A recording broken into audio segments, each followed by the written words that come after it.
It is week 9 at Chicago Booth. The leaves have turned. 4 second years, bound by nothing but a random Canvas group assignment, must now produce a corporate finance valuation that will count for 30% of their grade, generate zero interest from their classmates, and be forgotten by all parties within 72 hours of submission. This is their story. Okay, so I went to office hours, both the professors and the TAs, and I think we should do a private company. It shows rigor and that we're doing more than just the bare minimum. Other groups are doing Apple. Love that energy. ChatGPT actually has a whole thing on private company evaluation, I think. I'm pulling it up. You cannot use ChatGPT as a primary source. Done. We're doing Nike. Nike's publicly traded. Chat says it's overvalued by 15%, so we're just gonna present that. Boom. Done.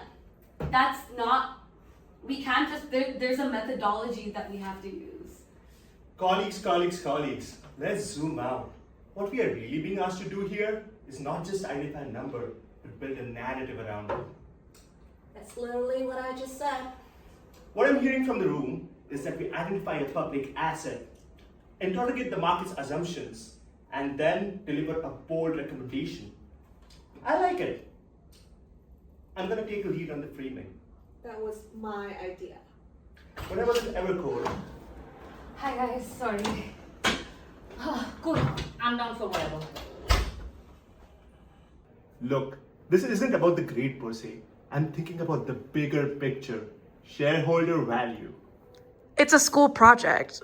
What's shareholder value? Exactly. I'm the sole shareholder of my own human capital. So by being strategic about where I deploy my time, I'm maximizing ROI. Does that mean you're not going to do your section of the project? I prefer to operate at the 30,000 foot level.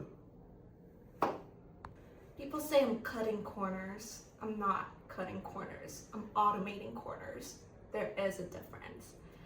Also, I finished our DCF model. Already? Well, ChatGPT has a template for it.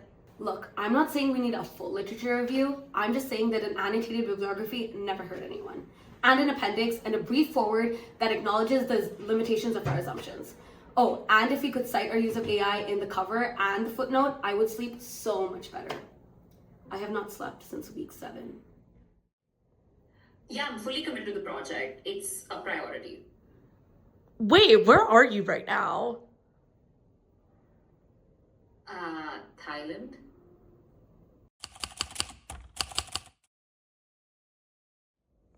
What we need to nail from a strategic viewpoint is the through line, the strategic arc of our valuation. We need synergies between our assumptions and our recommendations. Bro, we just pick a multiple. We justify it with a sentence, then we move on. Chat's already done it. It says Nike's EBITDA multiple of 24x appears elevated to peers, suggesting potential overvaluation. Done. That's our thesis. That sentence literally says appears and suggesting. We're not committing to anything. That's called hedging. Very professional. Totally. You know, when I was at Evercore, we never took a hard call without setting a range. That's just how the street operates. You were there for 6 weeks. You somehow got fired from your internship. A formative 6 weeks.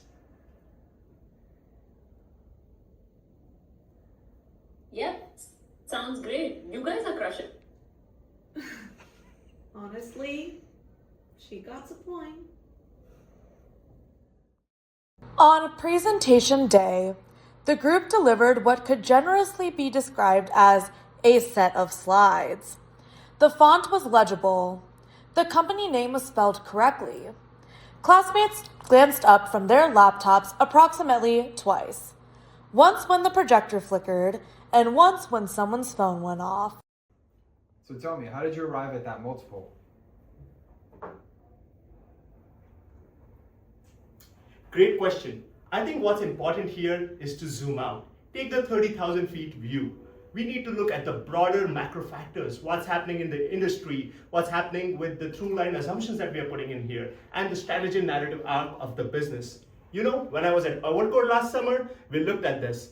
And there was a confluence of factors working together that led to Nike outperforming its competitors and leading the pack when it comes to its competitive peers as well as the comp set. No follow-ups. The group received a B+. The bookworm cried, but privately. The businessman added the project to his LinkedIn. Busy Bee is still vacationing in Thailand.